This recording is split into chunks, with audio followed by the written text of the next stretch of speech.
Never trust a problem you can't throw out a window. See, have you ever seen an iPhone and wondered the genius brains behind it? Well, today I will tell you about that. His name is Steve Wozniak, and his genius is almost infamous. I will tell you how he changed the computer industry. I will tell you his accomplishments throughout his life, and I will tell you his life after Apple. See, it all started when Steve called his little-known friend Steve Jobs one day and said that he had this revolutionary idea that he had read in an article. He had read many things, according to Britannia, about phone fracking community and how tone generators could be used with the future. So they went to the library to research analog tone generators, and within a couple of days, with the support group of a phone fracking community, they really figured out how they were going to shape their lives for the better. And the real breakthrough for Apple is when he used chips instead of the analog. And that really opened up the whole broad scale of computers.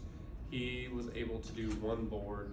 He was able to make a truly personal computer because of the real small scale and cheap nature of what he was trying to do. In the early days, the Apple company was all about making it cheap and making it quality. And that was really something, because his first personal computer really blew up Apple himself, because Steve Jobs is a charismatic man, but without Steve Wozniak, the Apple I, as it was dubbed, would never have been sold in a store for $666. And they would never have made an Apple II, which not only revolutionized the computer industry, but set Apple on a course for greatness. And that's far from all he's done.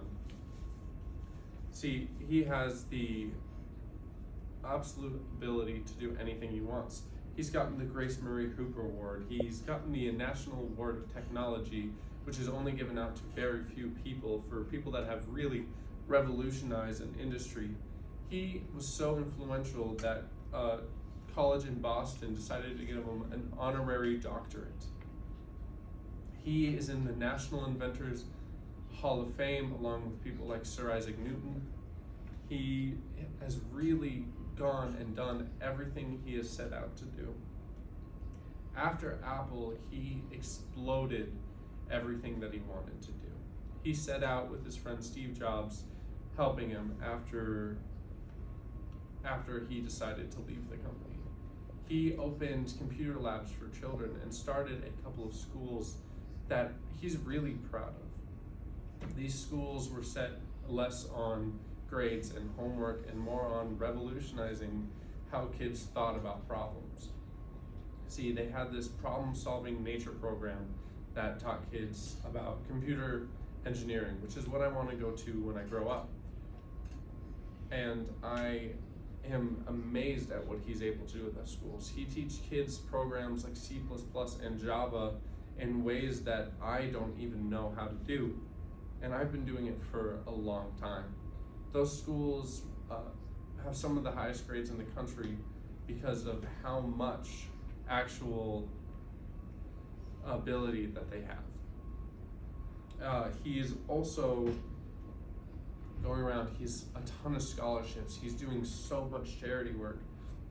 And that all goes back to that point at Apple where he called his friend Steve Jobs and he said that he has an amazing idea. See, it's so amazing that you might even have one of his devices in your pocket. See, these devices revolutionized not only Apple, but an entire industry. Being the leading phone company in the US, they allowed people to actually sit down and think that they could do it. iPhone uses Samsung screens and batteries from other companies to actually feel like they're making a difference in the world. And why a lot of trillion-dollar companies are doing nothing about the environment. They're doing nothing about the people using them. They really have made this program through a Steve Wazniack scholarship program, a Steve Wazniack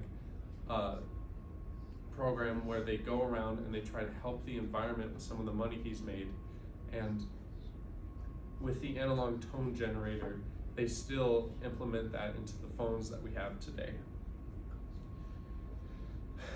You see, I've talked to you about how Steve Wozniak has made us rethink how phones and computers and computer science works.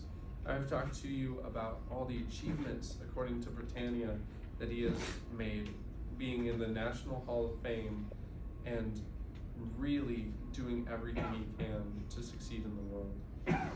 I talked about his life after Apple, where he would start a school, open modern computer labs, and really open up everyone who does have interest in the ability to do whatever they want. And as Steve Wozniak said himself, and as I said at the beginning of the speech, never trust something you can't throw out a window.